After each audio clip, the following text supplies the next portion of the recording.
lost in night, in the wood, shadows fight. Gnomes take gold, can't take flight. Power's gone, nothing's right. Cauldron cold, no more fire. Potions fail, dreams expire. Spirits whisper, call me liar. In the dark, lost desire. Purchase cry, echo loud. Through the fog, through the shroud. Mystic force, once so proud, now just whispers in the crowd.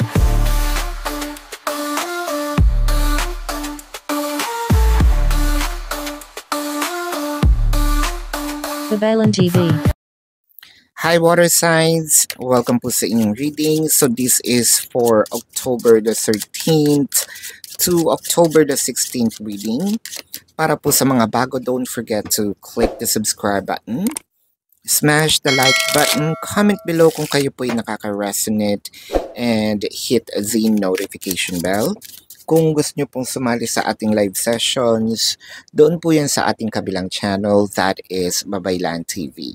Yan po ang ating unang channel catered for our international audience. Ano po?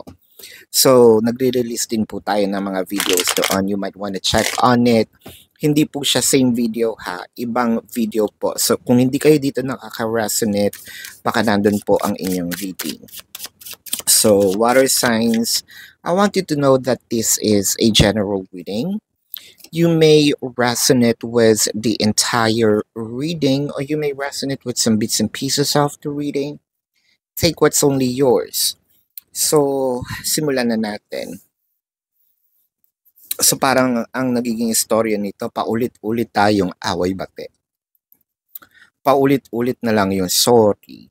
Paulit-ulit na lang yung time na lalayas, babalik, aalis, hahabulin, sisigaw, merong iiyak, no?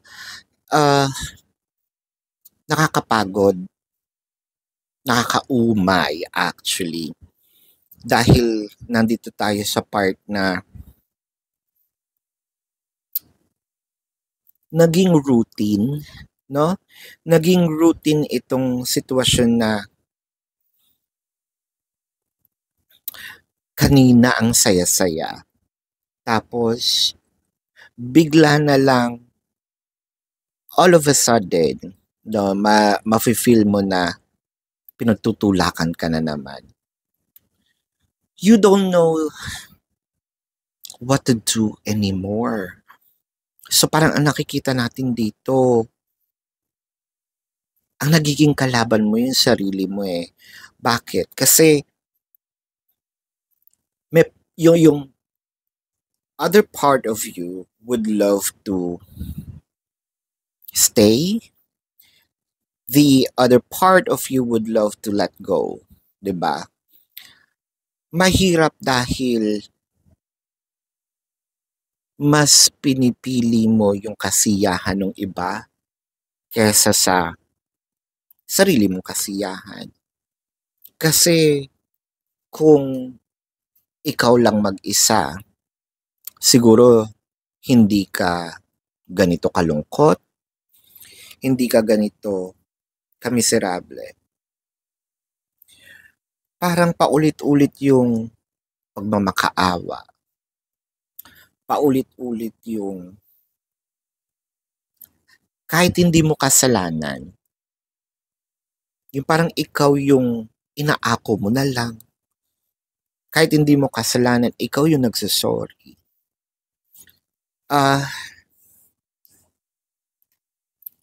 I feel like meron ditong, again, pwedeng ikaw yung binabasahan ko, pwedeng yung person mo. I feel like there is a childhood wound, no? Or there's probably a trauma na nangyari dito. I feel like naging ganito sila dahil produkto sila ng isang hindi magandang family or hindi family-oriented or baka sobrang family-oriented, no? Doon sa hindi family-oriented, nakikita ko na bata pa lang sila, no? Parang either iniwan, ng pamilya, iniwan ng magulang, no? Maagang nagtrabaho, maagang nagbanat ng buto. Doon naman sa mga sobra yung family orientation nila, parang nagiging mama's boy or mama's girl, no? Daddy's boy or daddy's girl.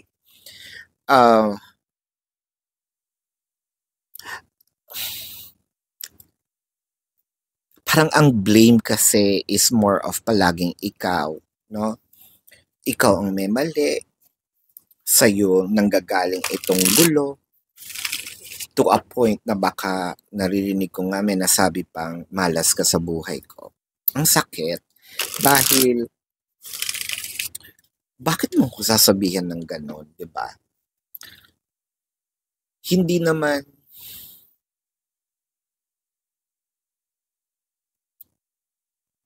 kita winalang hiya, di ba? Hindi naman kita niloko. Isa pa yan, baka mamaya, no, panay habol natin sa third party situation, whether tayo yung third wheel or may third wheel, tas pinagsisiksikan natin yung sarili natin dahil probably, no, baka gusto na talagang kabilang bahay, no? Pero pinipigilan pa natin. With the little tricksters, the 10 of cups, the 5 of cups. Matanong lang kita, ikaw mismo na nanonood ng video na to, whether you're a water signs, Cancer, Scorpio, Pisces, or a cross watcher who's watching this video, no? Alam nating mahal mo yung tao. Pero ang tanong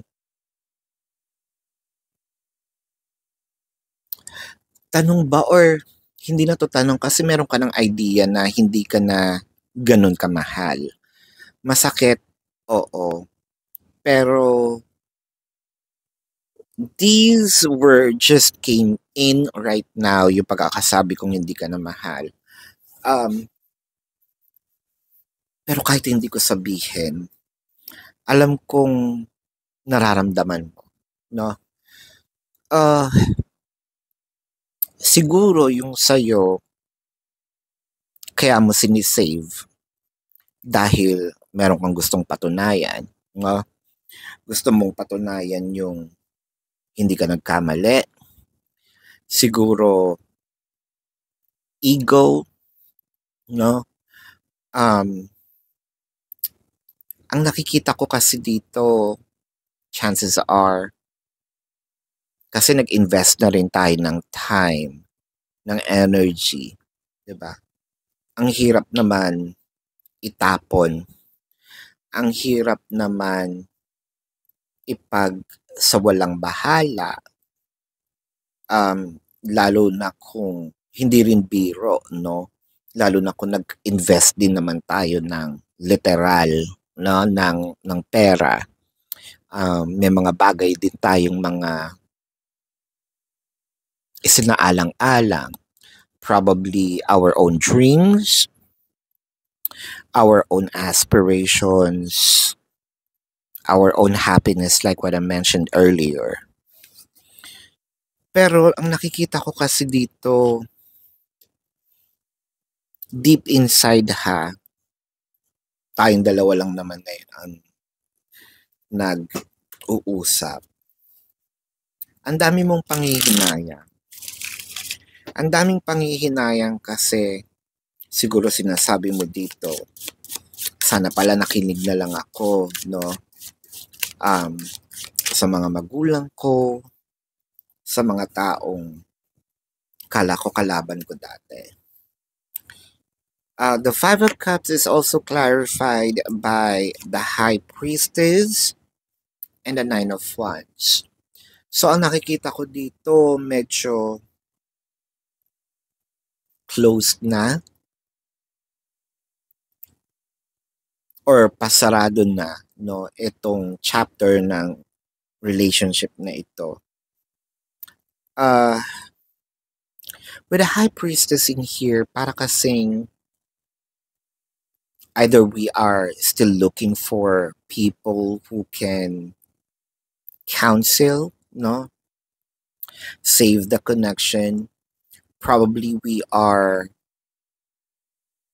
looking for someone who can help us. Like, yun nga, pwedeng counseling, pwedeng lumalapit na tayo sa mga kaibigan, family members, no, na sabihin mo naman sa kanya, no, na wag niya kaming iwan, yung ganyan. Or wag niya akong iwan for singles, no? The Fool card and the Nine of Swords. Meron yata ditong age gap. It might be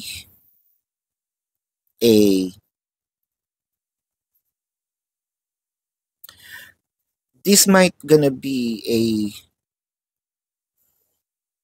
May-December love affair, which means sobrang laking agwat, no? Or sabihin na lang nating gap, age gap, kaya malaking agwat, kaya hindi ganun kalaking agwat. If we're not talking about age gap, then the maturity of the person, no? Baka kasi isip bata, no? Or hindi pa rin natatapos, baka ngayon lang bumabawi sa pagkabata nila, or hindi pa tapos sa pagiging pinata. Yun tayo eh. So, nai-stress tayo sa ugaling lagi tayong binabaliwala. Nai-stress tayo sa ugaling hindi nai-stress tayo dun sa ugali na para kang nag-aalaga, para kang nagbe-babysit, no?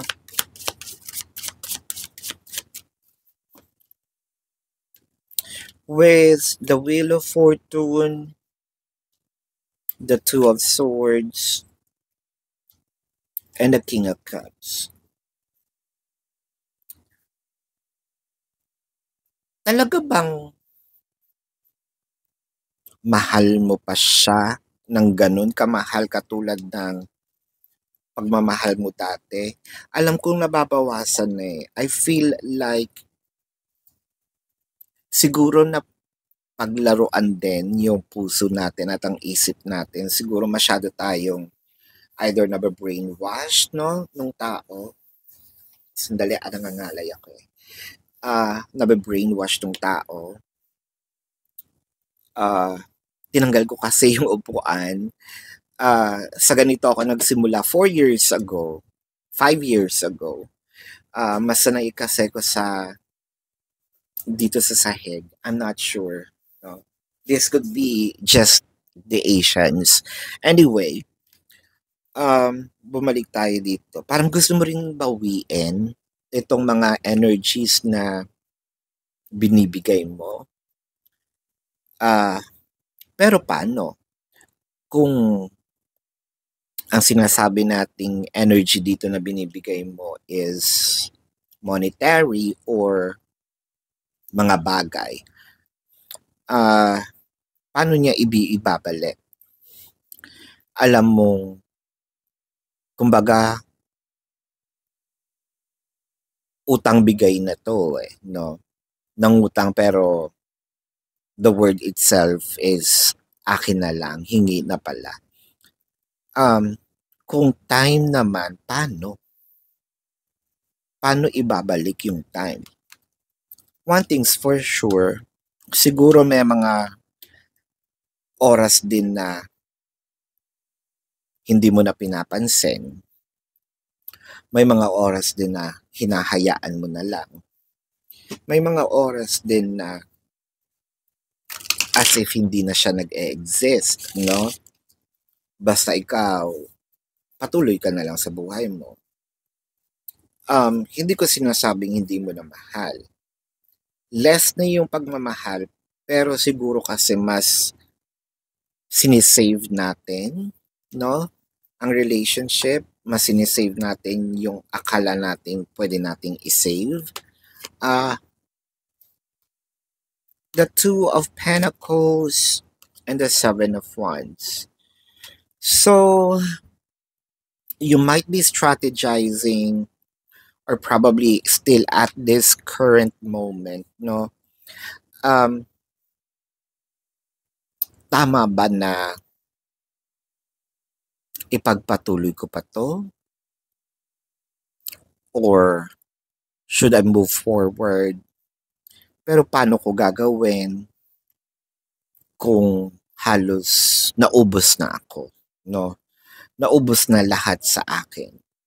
Even yung oras ko, kabataan ko, yung pera ko, lakas ko, no? Kaya siguro din, ganun na lang din yung pagsisave natin sa relationship.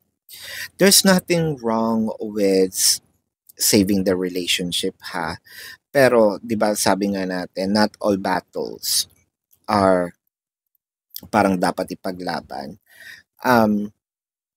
Itong battle na to, yes, dapat lang natin ipaglaban kasi relationship natin to. Pero yung katimba natin, yun pa rin ba, no? Teammate pa rin ba ang tingin sa atin or baka itinuturing na tayong kaaway, no? Paano natin ipaglalaban ang isang bagay kung ang pinaglalaban mo sumuko na? So, let's see. It could be your emotion or your person's emotion. I wish you were mine. I'm not going to get this as it is. I wish we could be together forever. So parang ang sabi para siguro sinasabi mo dito, no? I wish you were mine again, no? I wish we can go back, no, to where we were. I'm just praying na sana panghabang buhay itong relationship na ito. So, let's see your person's zodiac sign. This could be their sun sign or a placement in their chart, no? So, Leo, Taurus, Pisces, Sagittarius, Scorpio, Cancer, Aries. Yan, so this is your reading. Again, para po sa mga bago, don't forget to click the subscribe button, smash the like button, comment below kung kayo po ay nakaka-resonate, and hit the notification bell. Kung gusto nyo pong sumali sa ating live sessions, dun po yan sa ating kabilang channel, that is Babaylan TV. Yan po ang ating unang channel catered for our international audience. Ano po? So, water signs, pwede naman po kayong magtanong sa comment section as long as the question po is answerable by yes or no. Pero kilala nyo po ang inyong sarili.